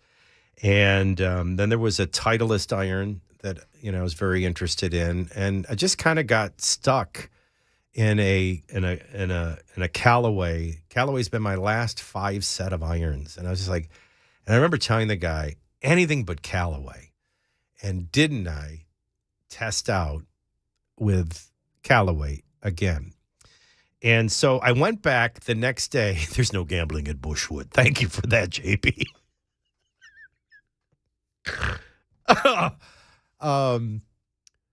So I went back the next day, and the guy goes, you know what? The new TaylorMade's Stealth HDs came in. I think I want you to hit them real quick before we decide. And I hit them, and there was no comparing. So I went with the TaylorMade Stealth HDs. And that'll be my new set of irons. And, I'm just getting older. I'm having to make some adjustments due to back injuries. And hopefully this can get me back to about where I peak. Just so, I don't want anybody to, I don't want to tune in Channel 5 and Phil Williams has gotten a hold of my handicap. Actually, Michael never golfed this well. Yes. Michael's actually, this guy brags a lot, but he's anywhere from an 88 to a 92, trust me. Which, and the truth is, at my height, I would play high 70s, low 80s. And so I was somewhere around a solid 8 handicap. And I just want to get back to that. And what happens is you start having some injuries. Is he going to really talk about golf? Yeah, sure I am. Michael, is the puffy mattress as good as you say? Well, now don't even get me started on that. I am a mattress freak. In fact, I gave this advice to Mac one time. Never skimp on your television, because whether you like it or not, how much time are you spending watching the Chiefs? Too much, I say. Never. And never skimp on your mattress, because hopefully you will continue to spend very key seconds of lovemaking and very key hours of sleep, at least 8 or 9 in it. Don't skimp. Seconds. Oh, I've been back by the time the commercials were over. Are you kidding me? They're very key. And exhausted. Back. Commercials are over. And we're back. And so am I. So I don't skimp. And I have had very, very, this isn't to brag, because then I'll get somebody else going, you always talk about how much money you have. Sorry, I can't afford a mattress like you. I slept on the floor last night. But I have spent a lot of money on mattresses. And my cousin in Syracuse, I was home for a funeral. Her boyfriend, now fiance, and no, they haven't set a date yet. And kind of like Dr. Laura, I'm wondering if it's real yet. But anyway, he owns 6 mattress stores, very successful. And so I'm in the car with him. And I go, let me tell you something. I just spent $6,000 on a mattress, and my back is killing me. This thing sucks. Tell him the break, the model, tell him how I arrived there. And he goes, if I had a dime for every time somebody sleeps on a great mattress in a hotel and then thinks they can go find it in a mattress store, you can't. They're made for the hotel. Oh, wow. And, I can research and I can tell you the one, like you'll go and take a picture of it and then you'll never find it online because it's got a unique name. It was made for that hotel. But I can tell you what that mattress was and what is one like it. And so we had that conversation. And then finally my cousin goes, do you want to end this madness? I said, yes. She goes, well, you can spend $2,000, $5,000, $10,000 on a mattress. The best mattress is no more than $1,200 delivered to your home. I said, what? She goes, a puffy. A puffy. And so I ordered a puffy. And it happened to arrive when I was dying of COVID. to which I tried to drag it from. Come on. I will tell you, the Puffy weighs a ton. You need a crane to get the Puffy from your driveway into your house, into your bedroom. And then once you unfasten everything, it just like inflates. And then it's still heavy, but I got it in place. And it's the greatest mattress I've ever slept on. I've never had backache since I got it. Are we talking what? It's like sleeping on a cloud with Jesus holding you, cuddling with you. Okay, I'm in. It is the greatest mattress and delivered. And it even comes with 2 pillows, which I am a pillow malcontent. I have never been able to find the perfect pillow. And these are the perfect pillows. And they all come for $1,200. And I got the Puffy hybrid king size 14-inch, whatever. I got the best Puffy you can get. And it was still, I think it was $1,200. That's awesome. Delivered to my home. Greatest mattress ever. So the answer to the question is it as good? Yes. Are the tailor-made Stealth HDs as good as I say? I'll let you know when they arrive. My transcripts from Ecole Classique High School or Louisiana State University? Well, I graduated from Louisiana State University with a doctorate, top of my class. I'm a gynecologist. It's 11:22.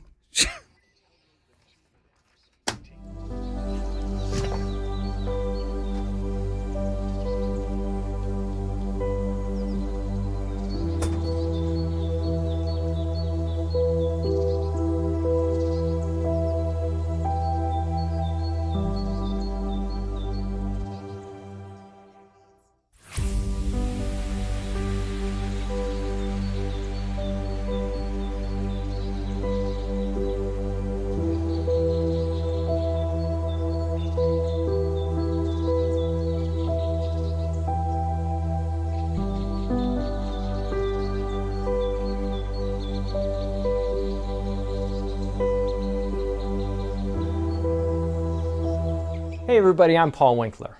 The financial world can be full of landmines for investors. On the one hand, investment firms and the financial community will often overcomplicate the financial planning process to confuse investors. As one guy who used to work a big investment firm once told me, if an investor thinks that they're over their head, they'll blindly trust you. And it's easier to sell to them. I'm glad I'm away from that. On the other hand, many people oversimplify investing to the detriment of investors. Just having a little knowledge can be really dangerous. The idea there is the same. It's just a different way of selling things. At Paul Winkler Inc., we like working alongside our clients with an education guidance approach. I believe that there's confidence that comes with knowing what you're doing and why. We abide by the very highest level of fiduciary care, and we use the most sophisticated financial planning tools out there. And every one of our offices is run by a degreed planner with over 20 years experience. No kids fresh out of college. If that sounds like a winning formula, set up a free 15-minute phone call to learn more. Go to paulwinkler.com or call 615-851-1950. You can do this.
A primetime hearing tonight on Capitol Hill by the brand new House Select Committee on China. We'll give you a preview coming up at 11:30 on Super Talk 99.7 WTN.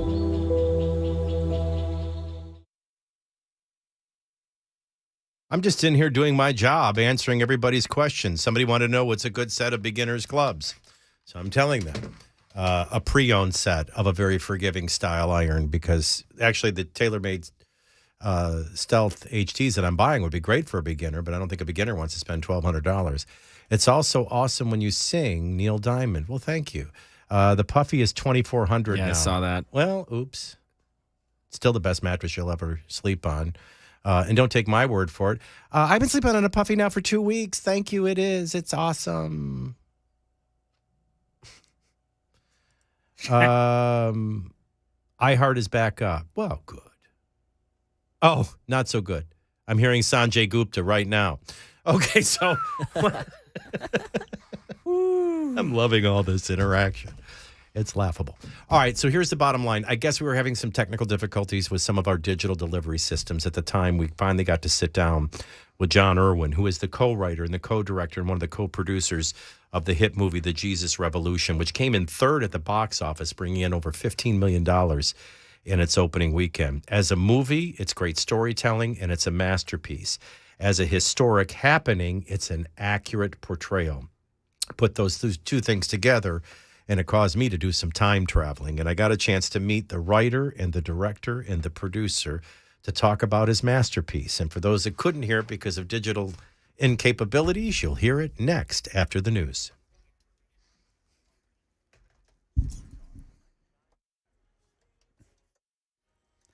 It is 11:30 on the dot this Tuesday morning. I'm Ken Weaver with your top stories, and that big sun's warming us up nicely. 66 degrees here on Music Row. We're headed to the mid-70s, but without the kind of wind that we had yesterday. Full forecast in 2 minutes. Primetime hearing tonight on Capitol Hill by the brand new House Select Committee on China. It comes amid concern over Beijing's ties to Russia and the recent spy balloon incident over the U.S. Jay O'Brien spoke with Chairman Mike Gallagher, the Republican chair out of Wisconsin. It's going to outline, Gallagher says, what the committee's work is going to be over the next few weeks and months. The committee is just beginning that work right now. They've only just begun. This is a brand new committee.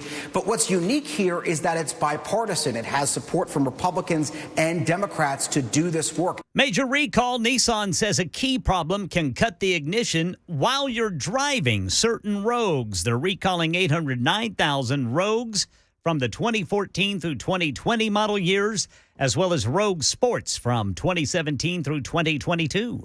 That's the latest news. Weather's next. I'm Ken Weaver, WTN News.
Michael, we're thinking about getting a puffy mattress. Is there any way that me and my wife can come by and try yours out real quick and see if we like it? Maybe take a nap? No. Currently in Nashville, sunny skies, 69 degrees. The market, the Dow is down 125. The NASDAQ is up 41. The S&P is up 6, 2 out of 3 in the green. But the market is basically flat. Efficient Heating and Cooling of Tennessee. Jeff Eddy's Efficient Heating and Cooling of Tennessee. Simply the best and the most affordable. They do residential, light commercial. They service all brands, all technologies, conventional and geothermal. They're recognized by Rheem, one of the leading brands, as providing customers with the highest level of year-round comfort and service. They're an Elite Pro partner with Rheem. Now, for those of you that have to have electric heat and air, we're a diamond contractor with Mitsubishi for the finest maintenance, repair, and replacement. And for everyone, we're A+ rated by the Better Business Bureau. They're just simply the best. Affordable. It's time to begin scheduling your spring maintenance. You want to maintenance your air conditioning systems in the spring because when summer comes, it turns on, stays on. It needs to be ready for high demand. This allows us to catch things before they break, or by maintaining them, they don't break, and clean them up so they run energy efficiently. No matter how many units you have, and I have 3, it cannot exceed $125 a home, and it's just plain smart to do. So whether it's maintenance, repair, or replacement, trust the best and the most affordable. Trust who I trust. Jeff Eddy's Efficient Heating and Cooling of Tennessee. Call 784-4424, 784-4424, online at efficienthvac.net.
And I believe that I believe my daughter's generation and what God's going to do through them. And I think that they are just as spiritually attuned and awake. They don't know what to do with it yet, but they're, I think, saying some of the things of like this thing, like social media was supposed to connect us. It doesn't, I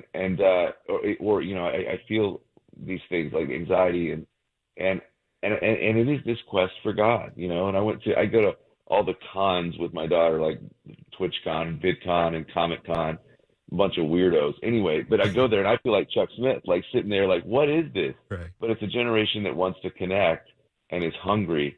And I'm telling you, there might be a decrease in church attendance, but if there's any reason for optimism, there is a sudden and increase in spiritual hunger in America. And that's what the movement towards suicide is about to turn to a radical revolution again.